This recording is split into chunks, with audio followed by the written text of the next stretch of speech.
السلام علیکم ورحمۃ اللہ وبرکاتہ۔ بسم اللہ الرحمن الرحیم۔ مصر کے شہر اسکندریہ میں ایک ہندوؤں کا گاؤں آباد تھا۔ وہ گاؤں تقریباً 3000 افراد آبادی پر مشتمل تھا۔ اس گاؤں کے ارد گرد کچھ مسلمانوں کے قبائل تھے اور ان کے ساتھ میں ایک بستی جو ان کو مغرب کی طرف سے نظر آتی تھی وہ عیسائیوں کی تھی۔ اس ہندو کے گاؤں میں ایک پنڈت رہتا تھا جس کا کام صرف بت خانے میں بتوں کی پوجا کرنا ہوتا تھا۔ سلطان صلاح الدین ایوبی رحمۃ اللہ علیہ کے حکم پر اس ہندو کے گاؤں کو نہ ہی مسلمانوں نے کبھی تنگ کیا تھا اور نہ ہی کبھی ان کے مذہب کے خلاف کچھ بولے تھے، اور نہ ہی عیسائی سلطان صلاح الدین ایوبی رحمۃ اللہ علیہ کے حکم کی وجہ سے کبھی ان ہندوؤں کو کچھ کہتے۔ وہ تمام لوگ آزادانہ زندگی گزار رہے تھے، ان کے درمیان امن کا تھا، حتیٰ کہ تجارتی مقاصد کی وجہ سے وہ مسلمان، عیسائی اور ہندو ایک دوسرے کے ساتھ تجارت کرتے اور لین دین بھی کرتے تھے، اور تجارت اور لین دین کی وجہ سے مسلمان، ہندوؤں اور عیسائیوں کے درمیان بہت اچھے تعلقات بن گئے تھے۔ وقت گزرتا رہا اور ایک دفعہ اس ہندو کے مندر میں ایک ایسا مسئلہ پیش آیا جس نے ان ہندوؤں، مسلمانوں اور عیسائیوں کے درمیان بہت بڑا اختلاف کھڑا کر دیا تھا، اور وہ اختلاف اتنا بڑھ گیا کہ ان ہندوؤں اور مسلمانوں اور عیسائیوں کے درمیان جنگ چھڑنے لگی۔ وہ اصل میں مسئلہ یہ تھا کہ ایک رات پنڈت اپنے بت کے سامنے پوجا کرتے کرتے سو گیا تو اچانک اس کی آنکھ کھلی تو دیکھتا ہے کہ سامنے اس کا بت غائب ہو چکا تھا، اور جب پنڈت نے دیکھا کہ ان کا بت مندر سے غائب تھا تو وہ اسی وقت سر پیٹ کر شور مچانے لگا، اور اتنا شور مچایا کہ ارد گرد کے لوگ اٹھ کر آ گئے۔ تو ہندو نے پوچھا، پنڈت تمہیں کیا ہو گیا؟ تم اتنی رات کو اتنا شور کیوں کر رہے ہو؟ آخر کیا وجہ ہے؟ تو اس نے کہا کہ رات کو میں پوجا کرتے کرتے میری اچانک آنکھ لگ گئی، اور جب میری آنکھ کھلی تو میں نے دیکھا کہ سامنے بت غائب ہو چکا تھا۔ یہ سن کر وہ تمام ہندو آگ بگولا ہو گئے، اور ان کا آگ بگولا ہونا بھی بنتا تھا، کیونکہ ہندوؤں کا ان کے مذہب کے مطابق ان کا خدا کسی نے چرا لیا تھا، اور ان کے ذہن میں سوالات پیدا ہونے لگے کہ آخر ہمارا بت کہاں جا سکتا ہے۔ پھر ان میں سے ایک ہندو نے کہا، یہ کسی مسلمان کا کام ہو سکتا ہے یا پھر کسی عیسائی کا، کیونکہ وہ ہمیں ہمارے خدا کو غائب کر کے وہ ہمیں نیچا دکھانا چاہتے ہیں۔ یہ سن کر پنڈت نے کہا، یہ کسی مسلمان یا عیسائی کا ہاتھ نہیں، یہ ہمارا کوئی ہندو بھی ہو سکتا ہے، کیونکہ بت کے اوپر جو مکھٹ رکھا گیا تھا وہ بھاری سونے سے بنایا گیا تھا اور بہت قیمتی تھا۔ وہ اتنا مہنگا تھا کہ اس کو بیچ کر ایک عربی نسل کا گھوڑا خریدا جا سکتا ہے، لہذا یہ کسی عیسائی یا مسلمان کا کام نہیں، یہ کسی چور کا کام ہے، اور یہ کسی نے اس مکھڑ کو بیچنے کی خاطر چوری کیا۔ تو اتنے میں ایک ہندو نے کہا، اگر چور صرف سونے کی خاطر آتا تو وہ اس مکھڑ کو چراتا، نہ کہ پورے بت کو اٹھا کر لے جاتا۔ تو پنڈت نے کہا، کیونکہ میں جانتا تھا کہ وہ مکھٹ بہت قیمتی ہے، لہٰذا وہ مکھٹ اس بت کے اندر باریک دھاگوں سے پیوست کیا گیا تھا، اور مکھٹ وہاں آسانی سے نہیں نکالا جا سکتا تھا، اور وہ چور جانتا تھا کہ اگر میں نے اس مکھٹ کو زبردستی نکالنے کی کوشش کی تو شور ہوگا، اور شور کی وجہ سے میری آنکھ بھی کھل سکتی تھی، لہٰذا اس نے مکھٹ سمیت بت کو چرایا اور کہیں غائب ہو گیا۔ پنڈت کی یہ بات گاؤں والوں یعنی ہندو کی سمجھ میں آ رہی تھی۔ ہندو نے پورے مندر کی تلاشی لی، لیکن بت کے ایک ٹکڑے کا بھی پتہ نہ چلا۔ وہ بت اتنی چالاکی اور مہارت سے وہاں سے اٹھایا گیا تھا کہ ایسا لگتا تھا کہ پہلے یہاں بت رکھا بھی نہیں گیا۔ لوگ بڑے حیران و پریشان تھے۔ انہوں نے پنڈت کو کہا کہ تم ابھی صبر کرو، کل صبح اپنے گاؤں والوں سے مشورہ کریں گے اور اس چور کو تلاش کریں گے۔ صبح ہوئی تو مندر کے ارد گرد بہت ہجوم اکٹھا ہو گیا۔ جب مسلمانوں اور عیسائیوں نے دیکھا کہ ہندو کے مندر کے گرد بہت زیادہ ہجوم ہے تو مسلمان اور عیسائی بھی آ گئے اور ان سے پوچھا کیا ہوا؟ تو ان میں سے ایک آدمی نے کہا کہ رات کو پنڈت صاحب کو بت کی پوجا کرتے کرتے نیند آ گئی، جب آنکھ کھلی تو بت غائب تھا۔ تمام لوگ حیران و پریشان ہو گئے کہ آخر بت کہاں جا سکتا ہے۔ ان ہندو میں ایک شیطان آدمی تھا، اس نے کہا یہ ضرور مسلمانوں کا کام ہو سکتا ہے، وہ ہمارے خدا سے بہت زیادہ حسد کرتے ہیں اور کہتے ہیں کہ ہمارے اللہ کے علاوہ کوئی خدا نہیں لگتا، یہ ان کا کام ہے، تو ان کے پنڈت نے کہا نہیں، ایسا نہیں ہو سکتا، کیونکہ اتنے سالوں سے ہمارے مندر کو کسی مسلمان نے ایک خراش بھی نہیں پہنچائی، تو اب بت کیسے غائب کر سکتے ہیں؟ ہندو اپنا مقدمہ لے کر قاضی صاحب کے پاس گئے تو قاضی صاحب نے اپنے سپاہیوں کو حکم دیا کہ ان تینوں بستیوں اور ارد گرد کے تمام علاقوں میں تلاش کیا جائے، اگر کہیں بھی بت کا سراغ ملتا ہے تو پھر ہم اس چور کو بھی تلاش کر لیں گے۔ پھر ان دو ہندو نے اپنے گاؤں میں چندہ جمع کر کے سونے کا مکھڑ بنوایا اور پھر ایک نئے بت کے اوپر مکھڑ رکھ دیا، اور اس بار گاؤں والوں نے پنڈت کو کہا کہ تم نے آنکھ کھلی رکھنی ہے، کیونکہ چور کو اگر پھر پتہ چل گیا تو وہ دوبارہ بھی چوری کر سکتا ہے۔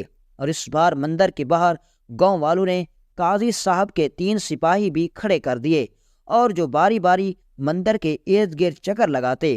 وقت گزرتا رہا اور 1 ہفتہ گزرا تو پھر وہی حادثہ دہرایا گیا۔ اچانک پنڈت کی آنکھ لگ گئی، جیسے اس کو کسی نے کھانے میں کچھ نچیلی چیز دے دی ہو، اور باہر محافظ موجود تھے، لیکن جب پنڈت کی آنکھ کھلی تو بت اپنی جگہ سے غائب تھا، اور اس کے سر پر رکھا ہوا سونے کا مکھڑ بھی غائب ہو چکا تھا۔ پنڈت بڑا حیران و پریشان ہو گیا کہ آخر یہ کام کون کر سکتا ہے۔ وہ دوڑتا ہوا باہر گیا کہ دیکھو کہ محافظ کہاں گئے، تو اس نے دیکھا کہ تینوں محافظ ارد گرد چکر لگا رہے ہیں، اور ان کو اندر ہونے والے کسی بھی واقعے کے بارے میں نہیں پتا۔ پنڈت بڑا حیران ہو گیا کہ جب ان تینوں کو چوری کا نہیں پتا تو آخر یہ بت کہاں جاتا ہے۔ اس نے ان تینوں کو بلایا اور کہا کہ جاؤ اور ہندوؤں کو بلا کر لاؤ۔ تینوں سپاہی دوڑتے ہوئے گئے اور جا کر سارے گاؤں والوں کو بتایا، اور سارے واقعے کے بارے میں اس پنڈت نے تفصیل سے بتایا۔ سارے لوگ حیران تھے کہ آخر بت اور اس کا مکھڑ کون چوری کرتا ہے۔ چور نے ان کو بہت پریشان کر دیا تھا۔ وقت گزرتا رہا لیکن چور کا پھر بھی پتہ نہ چل سکا۔ ہندو اکٹھے ہو کر قاضی صاحب کے پاس گئے اور کہا اگر اسی طرح چلتا رہا اور ہمارا چور نہ پکڑا گیا تو ہم سمجھیں گے کہ ہمارا چور یا تو مسلمان ہے یا پھر عیسائی، اور اس سے ہمارے درمیان تعلق بھی خراب ہوں گے اور ہماری تجارتی پر بھی بہت اثر پڑے گا، لہٰذا آپ ہی کوئی حل نکالیں۔ قاضی صاحب بہت سمجھدار تھا اور ذہین و فطین آدمی تھا۔ قاضی صاحب مسلمان تھا، لیکن اس نے اپنی زندگی میں کبھی انصاف سے ہٹ کر فیصلہ نہ کیا، چاہے آگے سے مسلمان اور عیسائی کے درمیان ہی مقدمہ کیوں نہ ہو، یا پھر ہندو اور مسلمان کے درمیان مقدمہ کیوں نہ ہو۔ قاضی صاحب انصاف پر مبنی فیصلہ کرتے، اور اسی وجہ سے قاضی صاحب کی ہندو، عیسائی اور مسلمان بہت عزت کرتے تھے۔ کبھی ہندو، عیسائی یا مسلمانوں کو کوئی مسئلہ درپیش آتا، وہ سیدھا قاضی صاحب کے پاس جاتے، کیونکہ ان کے ہر مسئلے کا حل قاضی صاحب کے پاس ہوتا۔ قاضی بڑا پریشان ہوا اور اس نے ہندو کو کہا کہ مجھے 1 دن کا وقت دو، اس کا حل نکال کر دکھاؤں گا۔ قاضی صاحب اپنے گھر چلا گیا، ساری رات سوچتا رہا، لیکن قاضی صاحب کے سمجھ میں کچھ نہیں آیا۔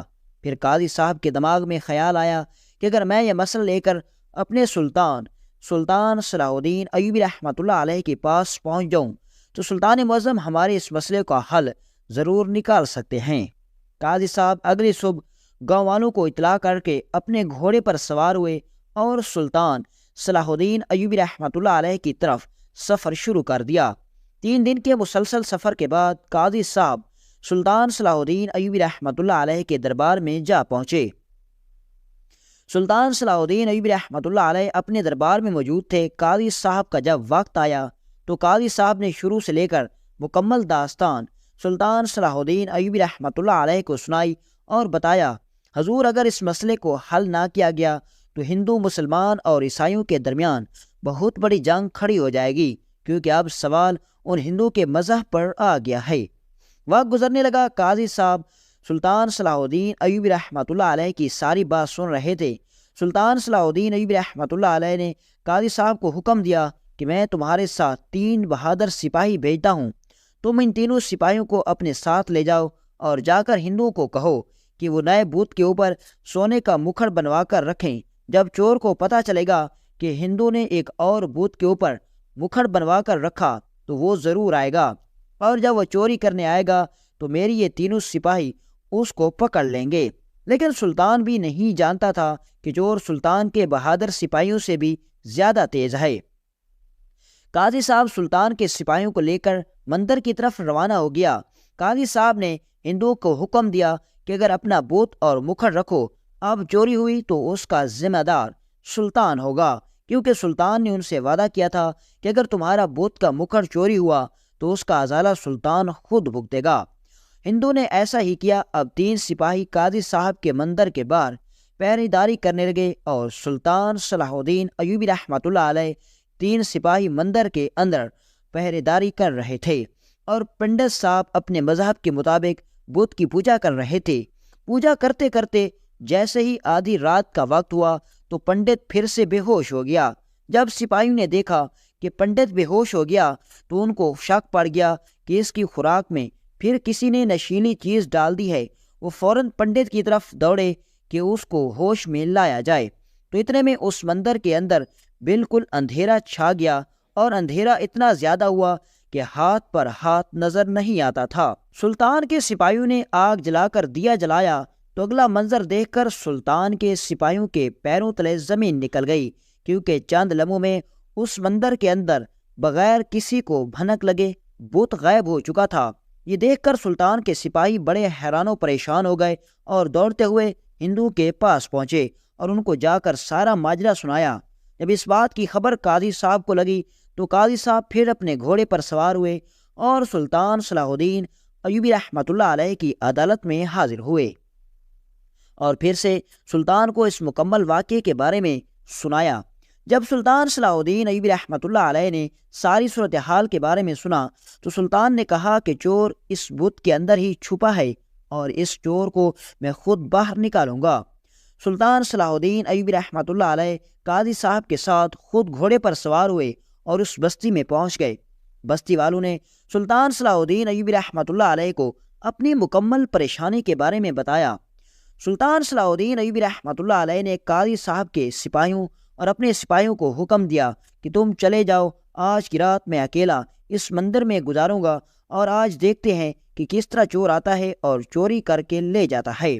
سارے لوگ حیران ہو گئے کہ جہاں 6 سپاہی اور پنڈت بت کی رکھوالی نہیں کر سکا اور چور کو نہیں پکڑ سکا تو سلطان کیسے کرے گا۔ وقت گزرنے لگا۔ جیسے آدھی رات کا وقت ہوا تو مندر کے اندر عجیب و غریب آواز آنے لگی۔ گاؤں والے دیکھ رہے تھے کہ کہیں سلطان کو کچھ ہو نہ جائے۔ وہ دوڑ کر اندر آئے تو سلطان صلاح الدین ایوبی رحمۃ اللہ علیہ کے سامنے ایک آدمی کا سر کٹا ہوا تھا اور اس کی لاش سے خون بہہ رہا تھا، اور سلطان اپنی تلوار اپنی میان میں ڈال رہے تھے۔ گاؤں والے بڑے حیران ہو گئے اور کہا، حضور آپ نے اس چور کو کیسے پکڑا؟ اتنے سپاہیوں کے باوجود ہم اس کو نہیں پکڑ سکے، آخر چور کہاں چھپا ہوا تھا؟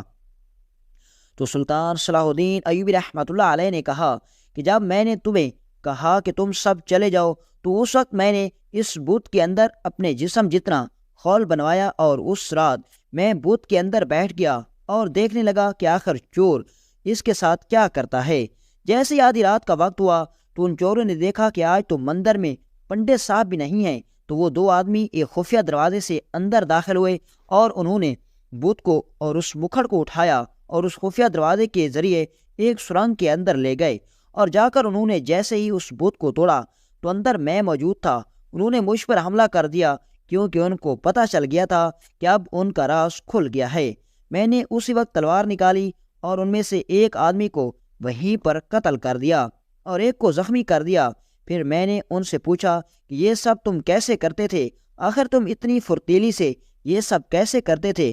تو انہوں نے کہا، حضور جب ان ہندو نے مندر بنایا تو اس وقت سے ہم نے بھی سوچ لیا تھا کہ ہم ایک سرنگ کے ذریعے ان کے بت تک سرنگ کھودیں گے، اور جب ہماری سرنگ مکمل ہوئی تو ہم اسی سرنگ کے ذریعے ایک خفیہ دروازے سے اس بت خانے میں اندر داخل ہوئے، اور اندر داخل ہوتے ہی اندھیرے میں پنڈت کے کھانے میں نشہ ملا کر جیسے ہی پنڈت صاحب بے ہوش ہوتے ہم اس بت کو اٹھا کر اس سرنگ کے اندر لے جاتے اور بت کو توڑ کر مکھڑ نکال لیتے، اور اسی سرنگ کے ذریعے ہم جنگل سے باہر نکل جاتے، اور ہم اسی طرح ہم نے 3 مرتبہ ان کا مکھڑ اور بت چرا لیا تھا۔ وہ بت تو ہمارا کسی کام کا نہیں تھا، ہم اس کو توڑ کر وہ مکھڑ نکال لیتے تھے، اور جب سلطان صلاح الدین ایوبی رحمۃ اللہ علیہ نے گاؤں والوں کو یہ سارا ماجرا سنایا تو گاؤں والے بڑے حیران و پریشان ہو گئے کہ آخر اتنی بہادری اور دلیری صرف واقع سلطان کے پاس ہی ہو سکتی ہے۔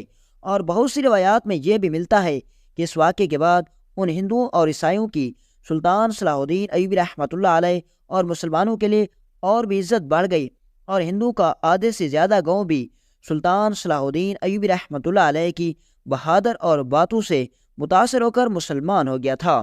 اور اسی طرح سلطان صلاح الدین ایوبی رحمۃ اللہ علیہ نے اپنی جان پر کھیل کر ان ہندو کے اتنے بڑے مسئلے کا حل نکال دیا تھا۔